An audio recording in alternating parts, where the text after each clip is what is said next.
Express the trigonometric ratios sin A, sec A and tan A in terms of cot A। बच्चों ये sin A, sec A और tan A को हमें cot A के terms में लिखना है। tan A सबसे पहले अपन बात कर लेते हैं tan A की।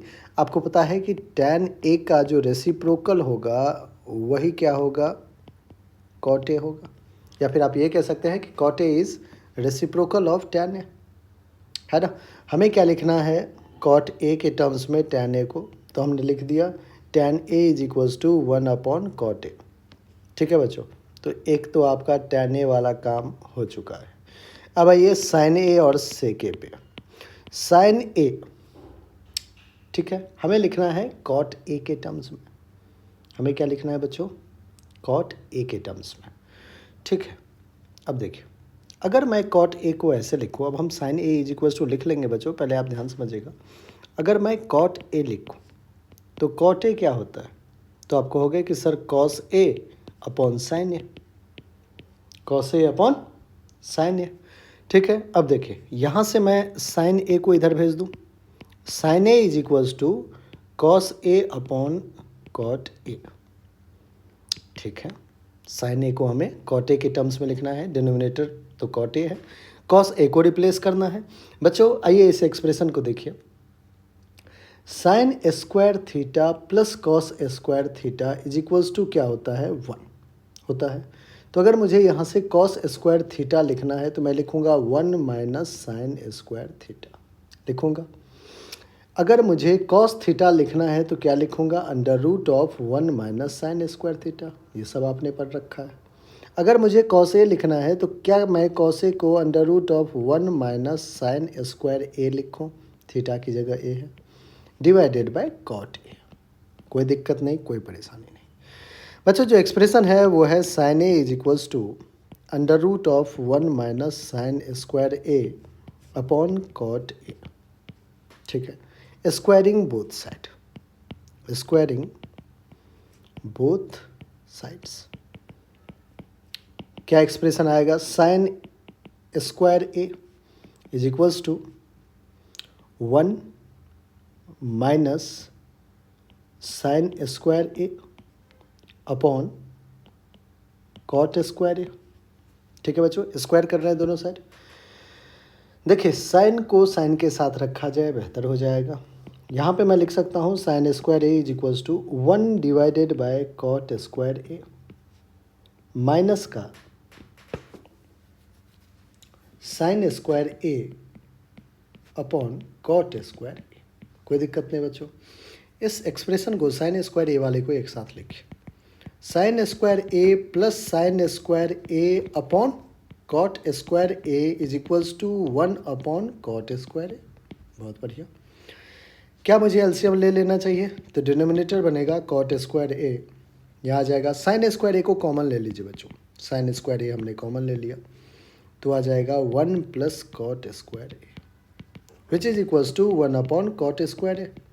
कॉट स्क्वायर ए ने कॉट स्क्वायर ए को कैंसिल आउट कर दिया, साइन स्क्वायर ए हमारा क्या आ जाएगा, 1 अपॉन 1 प्लस कॉट स्क्वायर ए, ये होगा बच्चों। अब हमें तो साइन ए को कॉट ए के टर्म्स में लिखना था, तो हमने लिखा sine A is equals to, square था, sine A is equals to under root of, इधर स्क्वायर रूट चला जाएगा, 1 प्लस कॉट स्क्वायर ए। क्या मैं इसी को लिख सकता हूँ 1 upon under root of 1 plus cot square A. तो क्या साइन ए को हमने कॉट ए फॉर्म में लिख लिया, ये आपका बच्चों बिल्कुल प्रॉपर सॉल्यूशन है। तो चलिए साइन ए तो हमने कर लिया, अब हमें क्या करना है, अब हमें करना है बच्चों सेक ए। सेक ए को फिर से हमें कॉट ए के टर्म्स में लिखना है। आइए बच्चों फिर से वही कहानी दोहराते हैं कि कॉट ए को कैसे लिखा जाए। कॉट ए को कैसे लिखा जाए, आप कहोगे cos A upon sine A लिख दो, क्या दिक्कत है। फिर आप कहोगे कि cot A is equals to, cos भी चाहिए क्योंकि कॉस सॉरी सेक ए को लिख रहे हैं ना, तो रेसिप्रोकल ऑफ सेक बच्चों आपका क्या हो जाएगा, कॉस हो जाएगा, कोई दिक्कत नहीं है।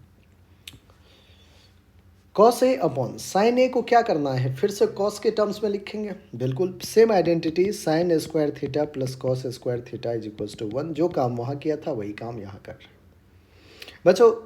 आप अगर चाहें तो डायरेक्ट यहाँ पे साइन ए का रिजल्ट भी यूज़ कर सकते हैं। आप कहोगे कि सर साइन ए को तो आपने जस्ट लिखा ही है कॉट ए के टर्म्स में, तो उसी को यहाँ पे डिनोमिनेटर में पुट कर दो। और ऑफ कोर्स अब जब आप सारा काम करोगे बच्चों तो फिर से सेम आप उसी रास्ते पे आ जाओगे। और वो क्या होगा कि कॉस ए अपॉन साइन ए, अभी जस्ट आपने साइन ए को कॉट ए के टर्म्स में लिखा है। क्या लिखा है? 1 upon under root of 1 plus cot square A. ठीक है, क्या ये 1 अपॉन है तो ऊपर चला जाएगा। Cot A is equals to cos A into under root of 1 plus cot square A.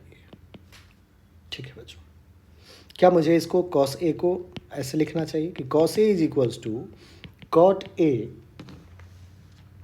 Upon, ये देखिए यहाँ मल्टीप्लाई है तो डिवाइड में जाएगा, तो upon 1 plus cot square A.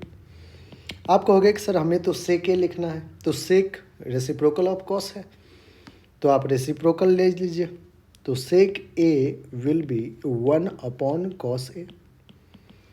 तो 1 अपॉन कॉस ए क्या है बच्चों? यहाँ पे देखिए, आप कहोगे कि sir cot A divided by under root of 1 plus cot square A. क्या 1 अपॉन है तो ऊपर जाएगा, तो सेक ए जो आ रहा है बच्चों वो आ रहा है under root of 1 plus cot square A divided by cot A. और यही आपका फाइनल आंसर भी है। ठीक है, तो आपको सेक ए कॉट ए के टर्म्स में लिख लिया, साइन ए आपने लिख लिया, और बच्चों टैन ए तो आपने स्टार्ट करते ही लिख लिया था। ठीक है, तो ये आपका प्रॉपर सॉल्यूशन है।